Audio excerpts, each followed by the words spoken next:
I finished Spider-Man 2 100%. Actually, one of 2023's most fun games when it comes to going that extra mile for 100% or that platinum trophy. Cocky little guy, aren't you? You know why we're all here. There's one guy we're dying to see. And as much as I do love Venom, I do have one criticism, and I'm gonna get into all that in the review. Thanks for coming, Pete. In Spider-Man 1, I really enjoyed how we got the Sinister Six and loads of villains with overlapping stories. That's a trend that continues here with the big bad Kraven, bringing his hunt for supervillains and heroes to New York City. The great hunt begins. Yes, it's the same New York City map as the previous games, but with a big extension and a few updates throughout the story. Hey, need a hand? So we've got double the Spider-Men this time, certain missions will be exclusive to each one, and it's super slick swapping between the two, as well as fast travelling across the city. The city feels a bit more dynamic, with returning live crime events happening, and you can occasionally bump into other characters. Pretty awesome and helps make the city feel a little bit more alive. My turn! Well, you don't just get to play as the Spider-Man, there's other characters. Oh. Really? You get to do some Mary Jane segments, but here's the thing. She's so overpowered, these Mary Jane segments are actually pretty fun. Seriously, this should be called Mary Jane 2, starring Spider-Man. You get to take on armies of Kraven's hunters, robots and monsters, and Mary Jane with her stun gun just does not break a sweat.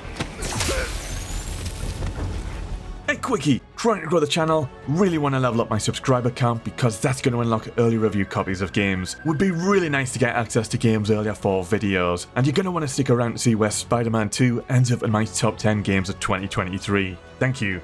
So, 2 Spider-Man to play, RPG-like progression with levels up and new abilities and passives to unlock. New web wings are a pretty sweet alternative to swinging around the city. Web wings allow you to glide and ride wind currents for boosts of speed. Really useful when there's no buildings to web swing from. Lots of new abilities and surprises to unlock. Miles gets loads of fun electric powers, while I love Peter Parker's robot legs or tentacles. Really satisfying using all your abilities back to back to clear loads of enemies.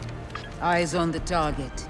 I really enjoyed playing through the main story, plenty of new surprises from different versions of the comics, Kraven the Hunter and the Symbiote / Venom being major arcs in the story. My final hunt.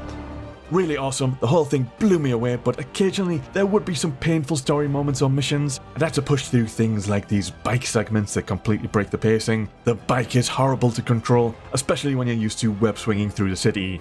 Not a huge fan of all the puzzles or mini-games they offered, but I had the option to completely skip these. I'm a sucker for some good mini-games, but these felt a little bit more like chores. There was a DJ music rhythm sequence with Miles I didn't really care for. I'm sure you do care about this music. But like I said, if like me, you didn't like these, there is the option to skip. Love the jokes and puns we've come to expect with Spider-Man. I'm fresh out of honey. The story focuses a bit more on the original Spider-Man, Peter Parker, and we get the whole Venom arc that's been retold many times throughout the years, where we get to see Peter Parker's dark side brought out. And I gotta say, Spider-Man 2 does a really good job of portraying the anger and hatred behind this darker Peter Parker. Where is Spider-Man? Where are they? And it's really fun playing with his new powers and plowing through enemies. It feels like there's a massive weight behind your new attacks. Kraven is pretty awesome, he turns New York into his hunting ground, and lots of superheroes and villains get involved. The 90s animation is my favourite Spider-Man, there's loads of crossovers and big characters all on screen at once, and that's something that carries over into these Spider-Man 1 and 2 games. All these characters keep the story exciting, but Venom takes the cake.